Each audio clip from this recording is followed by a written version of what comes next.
Hello, I'm Toby Litt. I teach at Birkbeck on the MFA. I run the MFA in creative writing, and I also teach on the MA in creative writing and sometimes on the BA, sometimes teach genres. And today I'm going to talk a bit about making decisions about form in creative writing, or making decisions about form in writing, or just about writing. So let's think about you. When you start writing something, chances are when you start writing something, you're not thinking that much about form. You are scribbling away in a notebook, you're typing something into your iPhone to send to yourself or in notes, you're writing it down on a scrap of paper. Form at that point is really not a concern. You're thinking about getting something down that will be useful. You're thinking about following a voice. Maybe you're thinking about an idea, a plot idea, something that could happen in this thing you're writing. Or maybe you're just wanting to use some words, put some words that you like together in a sentence that you kind of like. Those are all different ways of starting something. And those are all ways of splurging, just doing a splurge of stuff that comes out and is generally formless. Now, it may be that you are different to that. Maybe you're very painstaking and you write slowly and you consider form. But a lot of the time, the fact of a first draft is that it's deliberately messy and it's an attempt to get something down. I sometimes refer to it as draft zero, so it's not even a first draft. So at that point, when you're doing that, form is delayed. Form is something that's going to come afterwards. And you start with voice, you start with an idea, you start with a vocabulary, and you go on from there. Your experience at that point is of creating a splurge onto the page that is actually quite like the formal form, gone through editors and all those kind of things, of some finished works of fiction. So, for example, Jack Kerouac's scroll version of On the Road takes that form.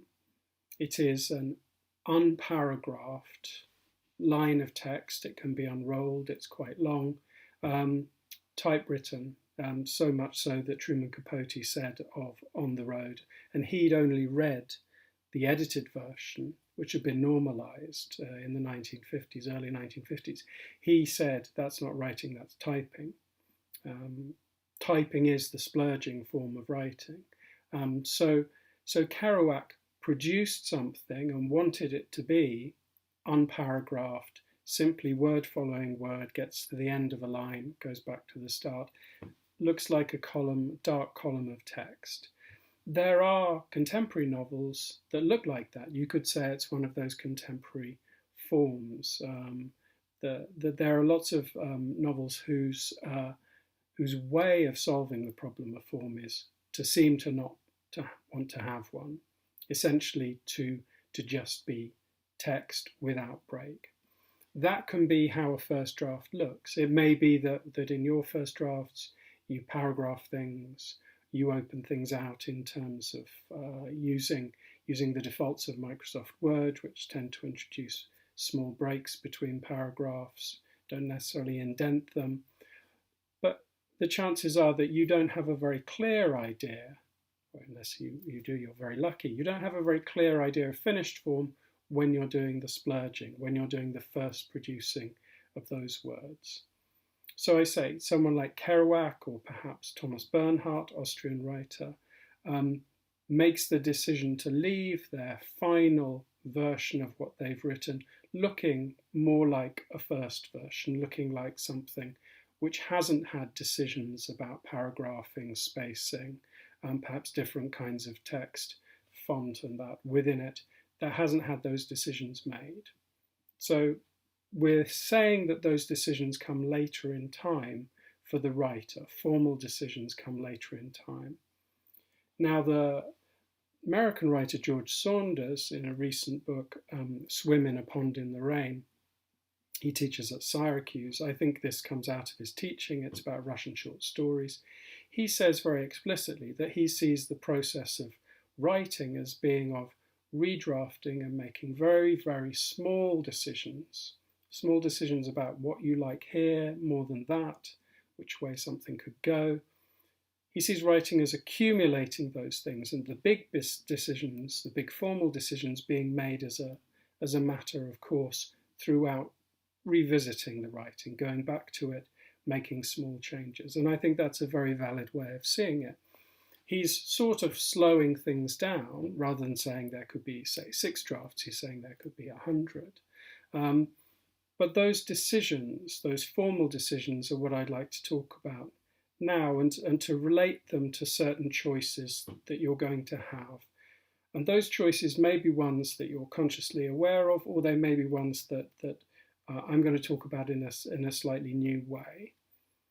Now, the first choice, I would say, and this is not a choice in the sense of a menu choice. This, I would say, is a choice in terms of style. It's almost how you are. It's your taste, is how dense something is going to be. Now, density on the page is clearly how dark that page looks, how much ink there is on the page. But also it's to do with stuff like syntax, to do with how freely a reader can move through something. Are there lots of subclauses? Are there lots of commas? Does it hold you up? Are there lots of words that you might need to look up in a dictionary or scratch your head and think, well, it's a bit like this word, a bit like that word, so maybe it means something in between or with a bit of both those things? Density is something I think most readers can agree on. If they are talking about a book to someone else, they will directly or indirectly refer to how dense it was. Oh, I flew through this one, I couldn't stop turning the pages. We assume that book is not a dense book. If they say, oh God, there was so much in it, I had to reread it, but you know, it was really rich, they're saying it is a dense book. It's a book which slowed me down as I read it. Now, your choice, your formal choice about density, I would say, is intimately related to you as a reader. What do you like to read, and what do you hate to read? What do you hate to be made, forced to read? Well, very often, the things that people feel forced to read are the ones that they feel are too dense, that they're asking too much of them, that they're saying you have to slow down too much, you have to spend too much time understanding this sentence, unpicking what this word means. Why does this word, in this unusual way, or this word that I haven't read before, why am I being forced to read this when I could be reading something that flowed much faster and which seemed much more welcoming of me? It didn't expect me to go and look up anything in a dictionary or scratch my head over some new word that the writer had made up. Those impatiences, your impatiences, will define what kind of writing you like, what kind of writing you tend to read, and what kind of writing you're going to produce.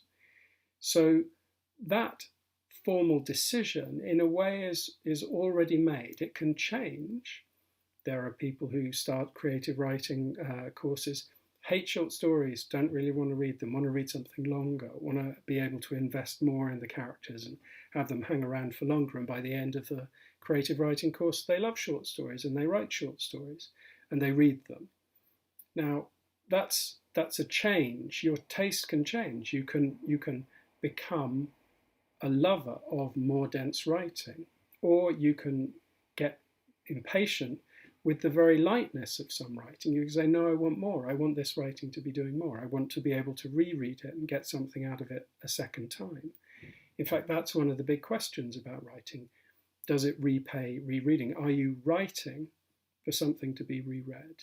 That's a formal kind of decision. That's saying, I want to be on the denser end of things. I want to be on the end of things where there is more for the reader than they get the first time through. But asking people to read things once is one thing, asking them to read it repeatedly is another. That's a bigger ask. So that kind of decision, I'm saying, is to do with your style as a reader, your sense of what is good for you, what you like, and how that translates into formal choices when you start to write. So let's say that you are a reader of crime fiction. What you really, really like is something like Lee Child. You've already made a number of formal decisions about what you're going to produce, how your text is going to look on the page, and the kind of density that you're going to assume the reader's going to want to tolerate. So I call it density because I think it's almost objective what that is. But density, the way it manifests for the reader, the way it's going to come across is how quickly they read it. So you are writing something dense, for the reader it's something slow. You're writing something that's light, for the reader it's something that's fast. Likelihood is that it's something fast. So those kind of choices tend to come out of your style rather than you sitting back and thinking, all right, this is how I want this writing to be. Now, those kind of choices can often mean that a writer, particularly a beginning writer, writes aspirationally. They write the kind of thing that they want to write, rather than the kind of thing that comes out of them as the thing that maybe they resist it, but actually this is truer to them. That aspirational writing might mean that someone who tends to read things that they read very fast, tends to read things that have lots of dialogue, will, however, write long paragraphs and will write without dialogue, avoiding dialogue, or having indirect speech.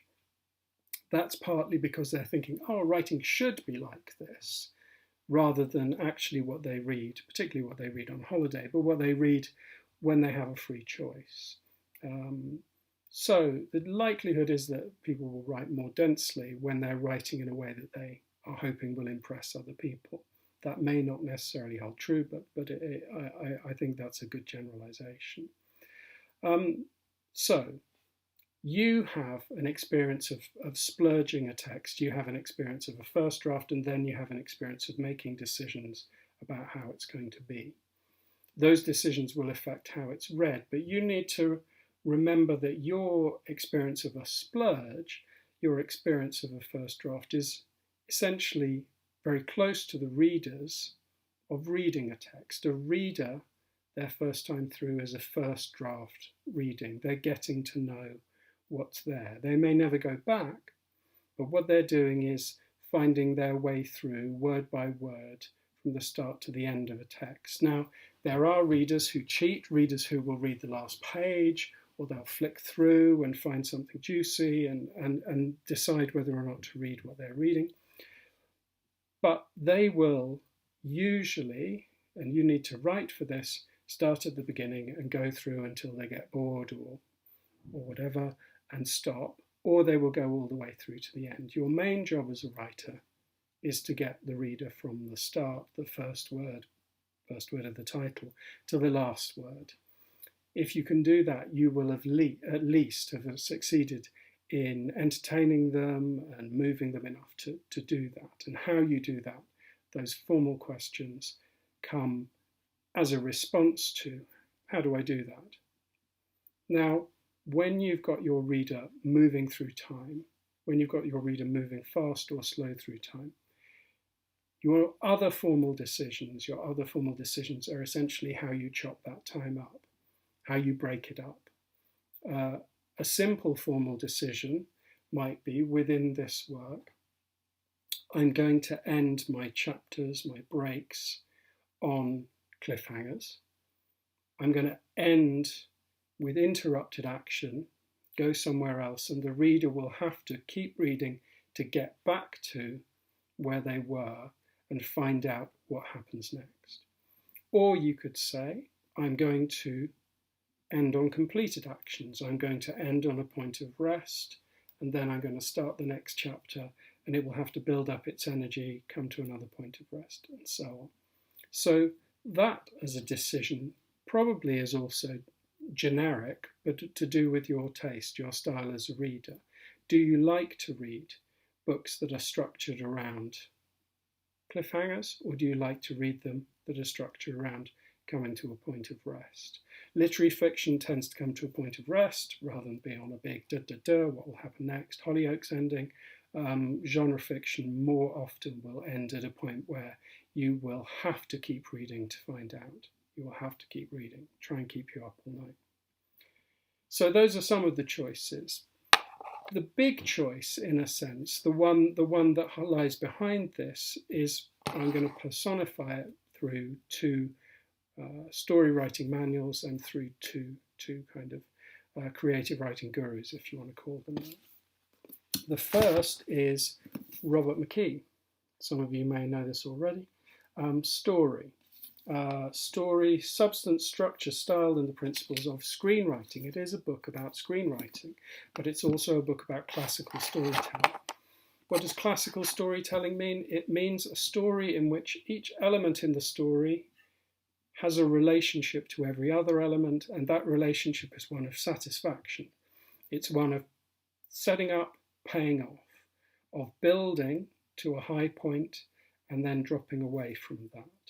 First act, second act, third act. There are certain things that happen within those, certain setups that happen early on, that it would be very unsatisfying in a classical narrative not to pay off at the end. If your hero at the start has had a terrible injustice done to them, unless that injustice is righted, by the end the reader will feel frustrated within a classical story. Within a classical story, every detail, every word choice needs to relate to the whole. Every use of punctuation needs to relate to the whole. It needs to contribute in a positive way to this overall form. Now that seems like a very high bar to set, a very big thing to demand, but that is generally what a short story, an epiphany story or something, is aiming towards. It's aiming towards being complete. So the reader finishes it and they think, yeah, I can reread that, but I know why everything in it was where it was. By contrast, this is Jane Allison's Meander, Spiral, Explode, much more recent than Story, Robert McKee. Meander, Spiral, Explode is saying, what happens if we take away the classical side of storytelling? Classical literally meaning Aristotle and what he said in the Poetics about dramatic action. If we get rid of that, if we get rid of the story arc, the single arc with a build to a climax and then a dropping away, what other forms have we got? What other models do we have? Jane Allison says, we've got natural models. We have the form of waves, we have the form of exploding volcanoes, we have spirals, we have all those kind of things. And maybe a story doesn't need to climax. Maybe a story doesn't need to have those kind of satisfactions because it can have other ones.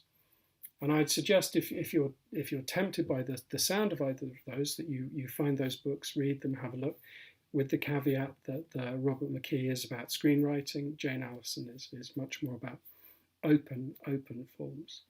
But if we take them as your choice, as your formal choice, you will probably have a style that you like this kind of story, you don't like open-ended stories, or you love them. And you will be attracted to one or other, or within a particular thing you're writing, you think, I want to try this, I want to try that. Those choices between classical and non-classical or fragmented storytelling, they will affect everything. They will have a cascade back to all the decisions you make on a lower level. So, for example, with classical storytelling, you are always judging part against whole. You are always judging, okay, this bit, how do I do this scene to set up the character in this way for what comes later? How do I get in this bit of information that the reader needs to know, doing it through action rather than exposition, those kind of things. With non-classical storytelling, your decision is more, what do I feel could go in this place, and what would be the most extravagant or unusual or mischievous thing that I could do at this point. And then looking back at that, reading through, feeling, okay, well, I can see that that's an unusual effect, but it seems to work. It seems to draw the reader through in this work in this way. So those are two quite different approaches to making decisions and different basis for those decisions. Within creative writing courses and within the teaching, it is much easier to say, I want to write classically, I want to learn to write classically, just like you're saying, I want to learn to draw before I do the abstracts, before I do something else.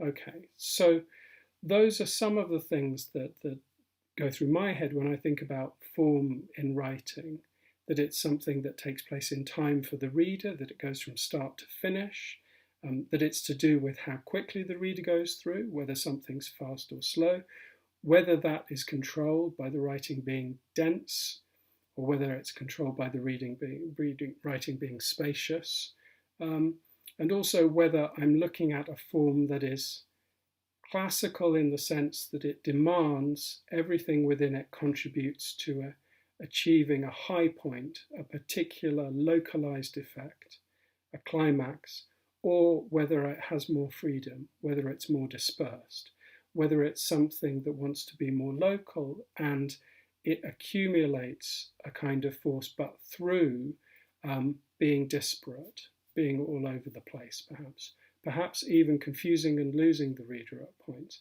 Obviously, that's a much, much bigger gamble than taking the reader by the hand in the first paragraph, leading them the whole way through and then waving them off at the end. I hope what I've said has been some use and that you're going to be able to apply it to what you've been writing and think about it in the next things you write.